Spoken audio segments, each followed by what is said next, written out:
Lorsque les troupes nord-coréennes déferlent sur le sud, les 3/4 de l'armée sud-coréenne sont en permission. Ce qui n'empêche pas la presse communiste mondiale et Jean-Paul Sartre de dénoncer l'agression fantoche sud-coréenne à la solde de l'impérialisme yankee. Les documents publiés à la chute de l'URSS racontent comment Staline insistait pour que le Sud fasse figure d'agresseur.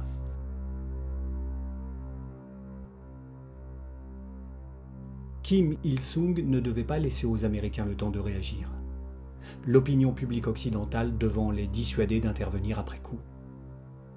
Séoul tombe en 3 jours, mais le reste du pays tient 3 mois et le boycott de l'ONU par les soviétiques permet de lever une armée qui sera la seule à ce jour engageant les Nations Unies dans une vraie guerre en tant que belligérant. Menée par les Américains, les troupes repoussent les Nord-Coréens, bientôt renforcés des Chinois et des aviateurs soviétiques. Les Américains sont alors accusés de larguer des bacilles de la peste sur les populations, à l'instar des Japonais en Chine. Ils démentent et demandent au CICR d'envoyer sur place une commission d'enquête. Pékin et Pyongyang refusent. Washington fait alors voter une résolution de l'ONU à laquelle Moscou, qui vient de récupérer son siège, oppose son veto.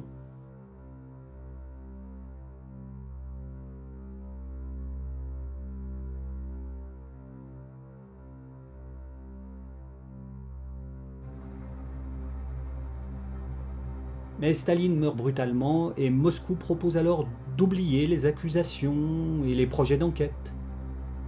Pékin est avisé que Moscou considère désormais avoir été mal informé, ce qui fâche définitivement Mao Tse-tung avec les successeurs de Staline. Le Kremlin annonce également à Kim Il-sung que les ouvriers soviétiques impliqués dans la fabrication de la soi-disant preuve d'emploi d'armes bactériologiques devront être sévèrement punis. En clair, les preuves humaines sont appelées à disparaître.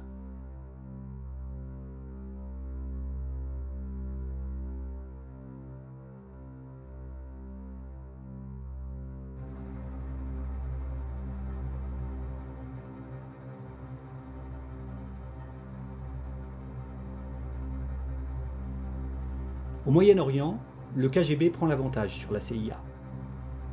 Les 2/3 du monde arabe tombent dans l'escarcelle soviétique grâce à des officiers nationalistes ayant frayé avec l'idéologie nazie. Passé du côté soviétique de la force, le grand moufti Amin al-Husseini en est la cheville ouvrière. L'existence d'Israël cristallise les passions, mais la laïcité divise. La Syrie connaît 3 coups d'État en 1949. L'ancien colonel vichiste Al-Zaïm accepte de la CIA 300 000 réfugiés palestiniens et un projet de paix avec Israël. Il accorde le droit de vote aux femmes et ridiculise les religieux qui s'en plaignent. Mais l'ex-premier ministre Nazem Qudsi, ancien étudiant genevois, lui reproche la dissolution du Parlement et appuie le coup d'État d'un second colonel qui rétablit les libertés et se rapproche des Anglais.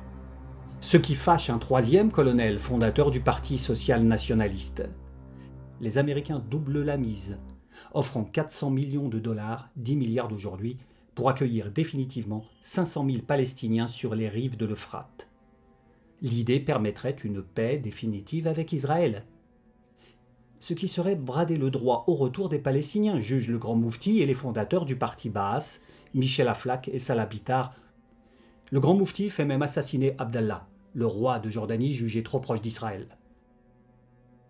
À Bagdad, Alain Dulles et la CIA rassemblent les États arabes autour d'un pacte anticommuniste. Le général Qassem, marxiste nationaliste, renverse alors le jeune roi d'Irak, exécuté avec sa famille.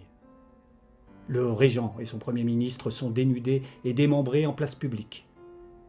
Un baassiste de 22 ans, Saddam Hussein, tente alors d'assassiner le général Qassem au profit du colonel Aref, mais il échoue et s'enfuit en Syrie. Aref et le Baas irakien récupèrent cependant le pouvoir un peu plus tard et, comme en Syrie, nouent avec Moscou une alliance forte. À la tribune de l'ONU, le délégué philippin dénonce l'hypocrisie du discours soviétique.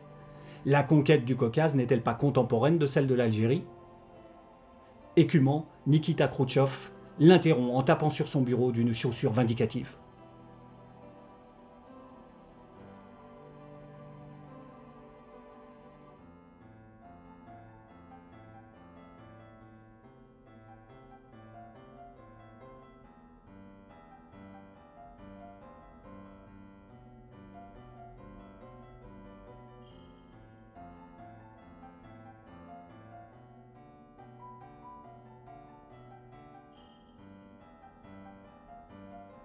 Le Maroc et la Tunisie ont accédé à l'indépendance dans le calme, sans ingérence soviétique. Au contraire de l'Algérie, où les soviétiques soutiennent le FLN nationaliste contre le MNA communiste, plus enclin à discuter avec la France. Soutenu par Moscou, le Baas syrien s'empare du pouvoir à Damas à plusieurs reprises les années suivantes, mais finit à chaque fois par organiser des élections, toujours remportées par l'ancien genevois Koutsi, qui joue la carte des libertés, du libéralisme et de l'apaisement. Jusqu'à ce qu'un autre baassiste, le capitaine de l'armée rouge Hafez al-Assad, supprime définitivement l'idée même d'élection et offre une base navale à Moscou qui vient d'être chassée d'Égypte à la mort de Nasser.